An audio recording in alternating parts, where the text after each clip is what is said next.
Many dreams die while suffering. When you're suffering, you give up on the very things that you wanted the most. So many people out there fail, not because they don't have the ability. It's because they don't have a heart to go through adversity. Now it's the mental game. And that's where people get lost in life, get lost in that next level. So, you know, if you take people, and I've told you this, and you expose them voluntarily to things that they are avoiding and are afraid of, you know, that they know they need to overcome in order to meet their goals, their self-defined goals. If you can teach people to stand up in the face of the things they're afraid of, they get stronger. And you don't know what the upper limits to that are, because you might ask yourself, like, if for 10 years, if you didn't avoid doing what you knew you needed to do, by your own definitions, right, within the value structure that you've created, to the degree that you've done that, what would you be like? Well, you know, there are remarkable people who come into the world from time to time, and there are people who do find out over decades-long periods what they could be like if they were who they were, if they spoke their being forward. And they get stronger and stronger and stronger, and we don't know the limits to that. We do not know the limits to that. And so you could say, well, in part, perhaps the reason that you're suffering unbearably can be left at your feet, because you're not everything you could be, and you know it. Now, whatever goal you have, you're going to have some opposition, you're going to have some difficulties, you're going to have some challenges, you're going to have your inner conversation telling you can't do it, and you're going to have people thinking at you. You got to talk to yourself when you begin to think negative.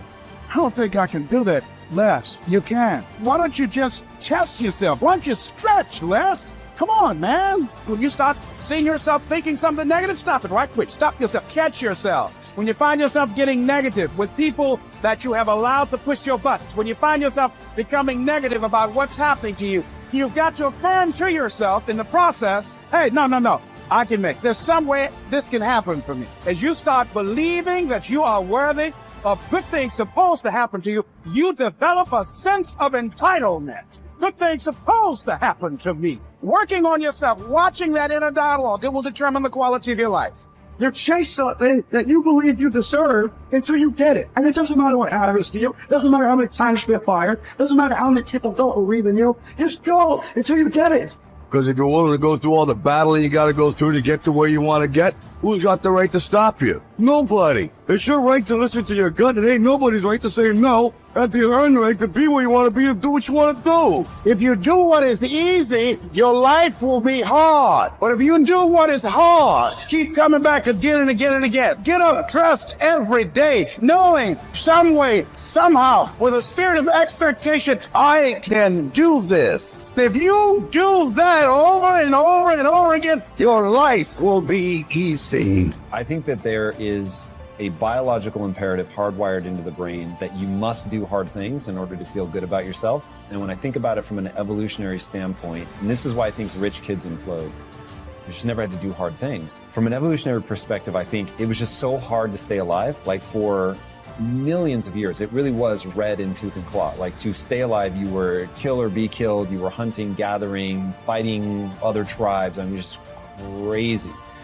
And the people that were going to survive were going to be the ones that got an emotional, a self-applied emotional reward for doing something hard. And when you do something hard, you recognize it needs to feel good. And if it does, then you would keep doing hard things, and you're the far more likely to survive than the person who's like, that sucked, there was no redeeming qualities. And so it's just like, when I think about that, because if I were to create a recipe for fulfillment, it's very simple. It's working really hard, doing hard things, to gain a set of skills that allow you to serve not only yourself, but others. That's it. That's the whole recipe. But it really has to be that you had to do something hard. If it came easily to you, it won't give you the sense of respect that you want. Like the stuff that I've gotten more easily in my life, I don't take a lot of pride in. It's always the stuff that I grind out, like through pain and suffering, and I endure. In fact, I want to read you a quote. This is one of my all-time favorite quotes. So here it is. To those human beings who are of any concern to me, I wish suffering, desolation, sickness, ill treatment, indignities. I wish that they should not remain unfamiliar with profound self-contempt, the torture of self-mistrust, the wretchedness of the vanquished. I have no pity for them, because I wish them the only thing that can prove today whether one is worth anything or not. That one endures. We are all chained to fortune. The chain of one is made of gold and wide, while that of another is short and rusty. But what difference does it make?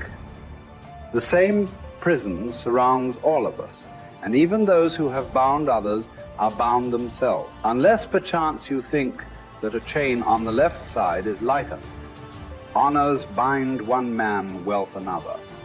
Nobility oppresses some, humility others. Some are held in subjection by an external power, while others obey the tyrant within. Banishments keep some in one place, the priesthood others. All life is slavery. Therefore, each one must accustom himself to his own condition and complain about it as little as possible, and lay hold of whatever good is to be found near him. Nothing is so bitter that a calm mind cannot find comfort in it. Small tablets, because of the writer's skill, have often served for many purposes, and a clever arrangement has often made a very narrow piece of land habitable. Apply reason to difficulties.